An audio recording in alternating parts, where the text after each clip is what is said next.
तो दोस्तों एक बेहद ही खूबसूरत नौजवान महिला होती है जो कि अपने एक बेटी के साथ घर पर रहा करती थी और उसकी एक जवान देवर भी होता है दोस्तों जो कि उसके साथ ही घर पर रहा करता था और खेती बाड़ी से लेकर के घर का सारा काम काज किया करता था। और उस महिला का जो पति है वो प्रदेश में रह करके नौकरी किया करता था।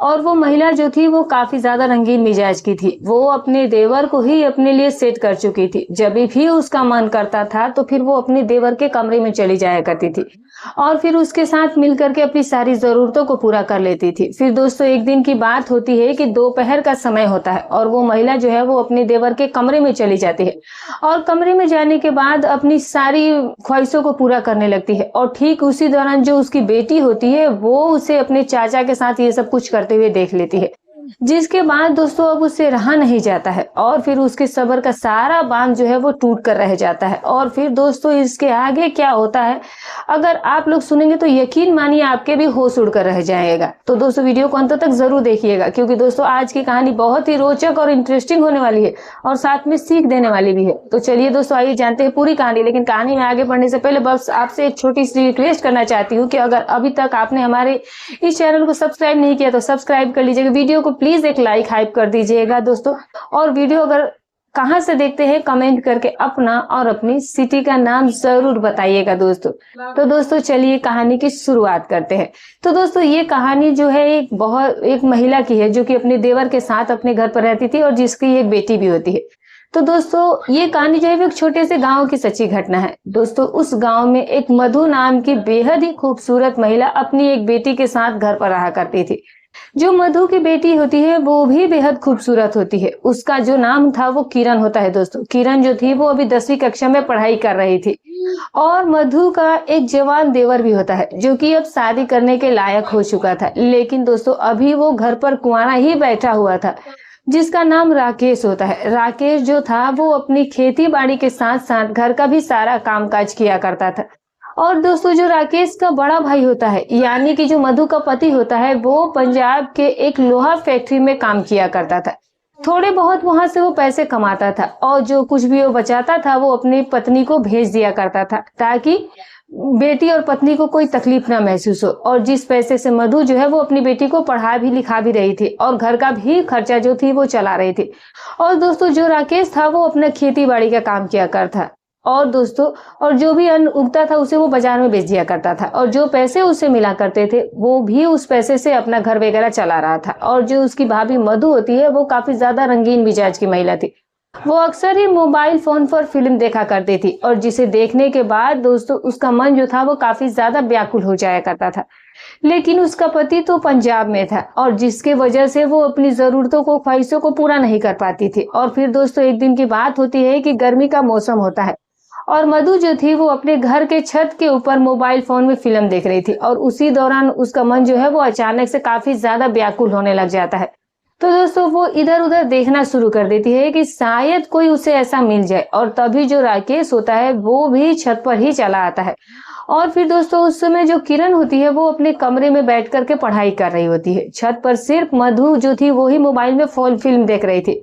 और फिर दोस्तों उसके बाद जब राकेश छत पर आता है तो फिर उसके बाद जो मधु होती है मधु उसे अपने पास बुला लेती है। और फिर उसके बाद राकेश जो था वो मधु से अब कहने लगता है कि अरे भाभी आप तो फिल्म देख रही हो, आप ही देखो, मैं यहाँ पर रहकर क्या करूंगा, आप ही इसमें बिजी रहो, मुझे ये कुछ अच्छा नहीं लगता है। अगर आपके भी तरह मेरा मन इस चीज को देखने के बाद व्याकुल हो जाएगा तो फिर मैं क्या करूंगा। और फिर इसके बाद दोस्तों जो मधु होती है वो राकेश से मजाक मजाक में कहने लगती है कि तुम मुझसे अपनी जरूरतों को पूरा कर लेना। और फिर उसके बाद दोस्तों राकेश जो है वो उसकी बात मान करके अब उसके ही साथ बैठ करके फिल्म देखना शुरू कर देता है। अब दोनों ही मिलकर के इकट्ठे इस फिल्म को देखने लगते हैं। और फिर उस समय उन लोगों के अलावा छत पर कोई दूसरा था भी नहीं। और जिस मौके का फायदा उठाकर जो मधु होती है वो अपने देवर राकेश के साथ अपनी जरूरतों को पूरा करने लगती है। और जो राकेश था वो अभी कुंवारा भी था और जिसकी वजह से उसका भी मन जो था वो इस चीज को लेकर के व्याकुल था। और फिर दोस्तों दोनों मिलकर के पूरी रात उस छत पर पूरी रात अपनी जरूरतों को पूरा करते हैं। और फिर जब सुबह होती है तो फिर मधु जो है वो अपना बिस्तर लेकर के छत से नीचे कमरे में आकर के सो जाती है। और जो किरण होती है दोस्तों वो अपना तैयार होकर के पढ़ाई करने के लिए स्कूल चली जाती है। अभी वो 10वीं कक्षा की पढ़ाई कर रही थी। पढ़ने लिखने में वो काफी ज्यादा होशियार भी थी। और जो मधु होती है वो किरण को पढ़ा लिखा करके डॉक्टर बनाना चाहती थी। और फिर दोस्तों उसके बाद जब किरण पढ़ाई करने के लिए स्कूल चली जाती है और जो राकेश होता है वो भी उस दिन खेत पर काम करने के लिए जाता नहीं है, क्योंकि उसे रात में काफी ज्यादा थकान और इंजॉयमेंट मिल चुका था। और फिर मौका देख करके दोपहर के करीब 2 बजे जो राकेश होता है वो फिर से मधु के कमरे में चला जाता है। और फिर वहां पर जाने के बाद दोस्तों दोनों देवर और भाभी एक हो जाते हैं और फिर अपनी जरूरतों को वो ऐसे ही पूरा करने लगते हैं। और फिर उसके थोड़ी ही देर के बाद जब वो अपनी सारी कार्यक्रम को कर लेते हैं तो फिर जो राकेश होता है वो अपनी भाभी मधु से कहता है कि अरे भाभी, अगर हम दोनों इसी तरह से काम करेंगे और अगर हमारे काम के बारे में किसी को कुछ पता चल जाए या फिर कहीं भैया को कुछ मालूम हो जाए कि हम लोग दोनों जो है वो एक दूसरे के साथ मिल करके ये सारी काम करते हैं, तो फिर तो घर में काफी ज्यादा बवाल मच जाएगा। तो फिर जिसके बाद जो मधु होती है दोस्तों वो अपने देवर राकेश से कहने लगती है कि अरे देवर जी, इसमें इतना सोचने वाली क्या बात है। हम दोनों जो भी काम करते हैं वो किसी को कभी कुछ पता थोड़ी ना चलेगा और कोई कौन सा हम किसी को बताने जा रहे हैं। और वैसे भी तुम्हारे जो भैया है वो तो प्रदेश में कमाने के लिए गया है, तो फिर भला उससे कैसे पता कभी चल पाएगा। और जिसके बाद दोस्तों जो राकेश होता है वो अपनी भाभी मधु की बात सुन करके काफी ज्यादा निश्चिंत हो जाता है। और फिर दोस्तों उस दिन के बाद से उन दोनों को भी एक दूसरे की आदत पड़ जाती है। और अब जब भी उन दोनों को मौका मिला करता था तो फिर वो अपने साथ मिल करके ये सिलसिला ऐसे ही चालू रख रहे थे और किसी को कुछ भनक तक नहीं लगने देते थे। और जो किरण होती है वो तो हमेशा ही अपने पढ़ाई लिखाई पर ही ध्यान दिया करती थी और इसीलिए उसे अपने मम्मी और अपने चाचा के उसके इस रिश्ते के बारे में कभी पता नहीं चला। और फिर दोनों मौका देख करके अपनी जरूरतों को हर टाइम पूरा कर रहे थे। लेकिन दोस्तों एक दिन कहा जाता है ना दोस्तों कि जब घड़ा पाप का भर जाता है तो फिर वो फूटता ही है। और ठीक ऐसा ही होता भी है। अब जब दोपहर का समय होता है और जो किरण होती है वो स्कूल में पढ़ाई करने के लिए गई थी और तभी अचानक से स्कूल में ही किरण का पेट में काफी ज्यादा दर्द होने लगता है। और जिसके बाद वो बीच में स्कूल से छुट्टी लेकर के घर पर आ जाती है। और जब वो घर पर आती है तो फिर उस समय दोस्तों जो उसकी माँ मधु होती है वो उसके चाचा राकेश के साथ कमरे में अपना कार्यक्रम कर रही थी। और जिसके बाद दोस्तों जो किरण होती है वो अपनी माँ को अपने चाचा के साथ ये सब कुछ करते हुए देख लेती है और जिसका नतीजा दोस्तों ये निकलता है कि अब उसका भी मन जो है वो काफी ज्यादा व्याकुल होने लगता है, बेचैन होने लगता है और अब उसके भी सब्र का सारा बांध जो है वो टूटने लगता है। और फिर दोस्तों वो उसी समय सीधे कमरे के अंदर चली जाती है। और फिर दोस्तों जब वो कमरे में जाती है और जब वो उन दोनों को पलों को याद करती है, यानी कि उसके मम्मी और चाचा की जब नजर किरण के भी ऊपर पड़ती है तो फिर दोस्तों वो लोग भी किरण को देख करके वहां पर काफी ज्यादा घबरा जाते हैं। और किरण की माँ किरण से कहने लगती है कि अरे बेटी, तुम तो स्कूल गई थी तो तुम यहाँ अभी कैसे आ गई और तुम अचानक से घर पर कैसे आ गई। तो फिर जिसके बाद जो किरण होती है वो अपनी माँ से कहने लगती है कि माँ, मैं पढ़ाई करने के लिए स्कूल जरूर गई थी, लेकिन स्कूल में जाने के बाद मेरी तबीयत थोड़ी सी खराब हो गई थी और जिसकी वजह से मुझे घर पर छुट्टी लेकर के आना पड़ा। और ठीक ही हुआ कि आज मेरी तबीयत भी खराब हो गई और अगर आज मेरी तबीयत खराब ना हुई होती तो शायद मुझे तुम दोनों के इस रिश्ते के बारे में तो कभी पता ही नहीं चल पाता। और अब मैं तुम दोनों के ही रिश्ते के बारे में सब कुछ अच्छे तरीके से जान चुकी हूँ और फिर ये बात अब मैं जाकर के अपने पापा को बताऊंगी। और जिसके बाद दोस्तों जो मधु होती है वो जब किरण की जब ये बात सुनती है तो फिर वो किरण को चुप कराने लगती है, समझाने लगती है, कहती है कि अरे क्या तुम पागल हो गई हो, तुम ये बात अगर अपने पापा को बताओगी और अगर उसे पता चल जाएगा तो फिर तो घर में बवाल मच जाएगा। तो इसीलिए तुम्हें अपने पापा से कुछ भी नहीं कहना है, वरना वो तो मुझे घर से बाहर भी निकाल देगा और तुम भी सोच लो कि क्या होगा और फिर तुम्हारा पढ़ाई लिखाई भी खत्म हो जाएगा, तुम्हें टाइम पर खाना बना करके कौन खिलाएगा। और दोस्तों वो उसे बहुत अच्छे तरीके से समझाती है। और फिर उसके बाद किरण अपनी माँ से कहती है, देखो माँ, अगर तुम ये चाहती हो कि मैं ये बात अपने पापा से ना बताऊं तो फिर तुम्हें भी मेरी एक बात माननी पड़ेगी।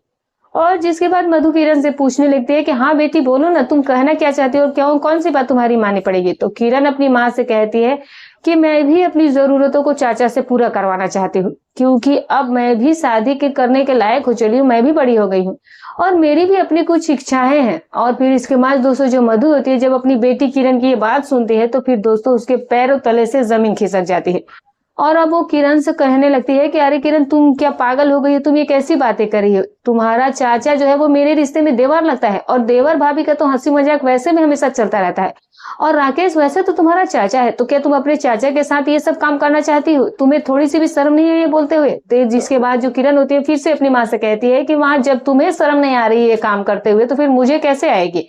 जब तुम्हें ही कुछ ऐसा नहीं है तो मैं क्या करूँ? उसके बाद दोस्तों किरण की बात ये सुन कर के उसकी माँ मधु समझ जाती है कि अब इसका जो मन है वो कंट्रोल से बाहर हो चुका है, बेचैन हो चुका है और इसीलिए इस तरह की उटपटांग बातें करी है। और फिर वो धीरे से कमरे से निकल करके दूसरे कमरे में चली जाती है और दोस्तों जो किरण होती है वो अपने चाचा के ही सामने खड़ी रहती है।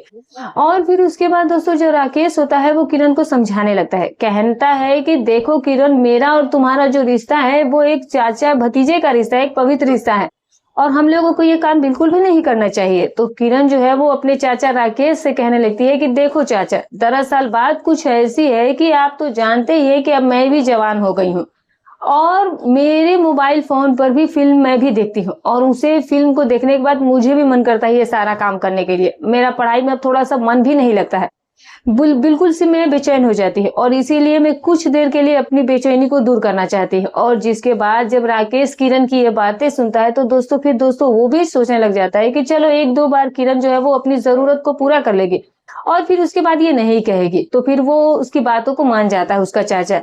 और फिर दोस्तों जो किरण होती है अपने चाचा के साथ मिल करके अपनी सारी जरूरतों को पूरा करने लगती है। अब राकेश भी किरण के साथ मिलकर के अपनी जरूरतों को पूरा करता है और उसे किरण के साथ समय बिता करके बहुत अच्छा लगा था, क्योंकि किरण जो थी वो एकदम से अभी जवान हुई लड़की थी, आज तक वो किसी के संपर्क में भी नहीं आई थी। और जिसके बाद दोस्तों जो राकेश और किरण होते हैं उन दोनों को ही एक दूसरे की आदत पड़ जाती है। अब दोस्तों उस दिन के बाद से जब भी रात होती थी तो फिर किरण जो है वो अपने कमरे से निकल करके राकेश के कमरे में चली जाया करती थी और फिर उसके साथ समय बिताया करती थी। और फिर दोस्तों एक दिन जब किरण राकेश के कमरे में अपनी जरूरतों को पूरा कर रही थी, उसी दौरान जो किरण की माँ मधु होती है वो भी अपने काम को करने के लिए उसी कमरे में चली आती है।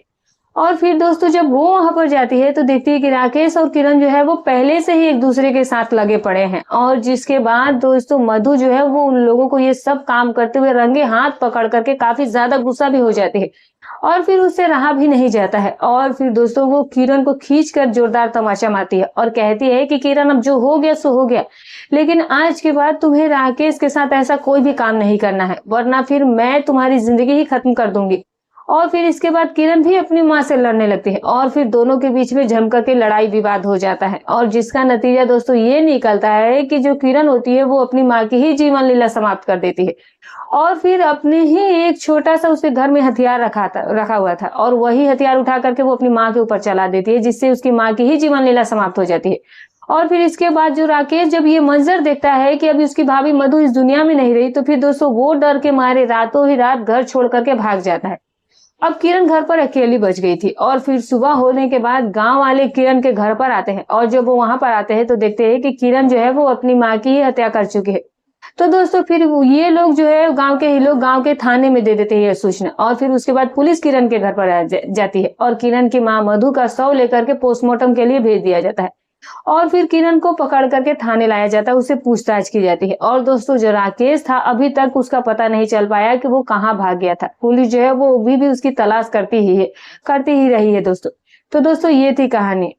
कमेंट करके जरूर बताइएगा कि क्या किरण ने किया, क्या वो सही था या गलत है। क्या मधु और राकेश जो थे वो एक दूसरे के साथ जो मिल करके करते थे वो किस तरह का कैसा काम करते थे, जरूर बताइएगा। तो दोस्तों हमारी कहानी सुनाने का उद्देश्य किसी की भावनाओं को ठेस पहुंचाना नहीं है, ना ही किसी के दिल को आहत करना है, बस केवल आपको सतर्क करना है, आपको जागरूक करना है। तो फिर मिलूंगी कल एक और नई रोचक कहानी के साथ, तब तक अपना और अपने परिवार का ख्याल रखें।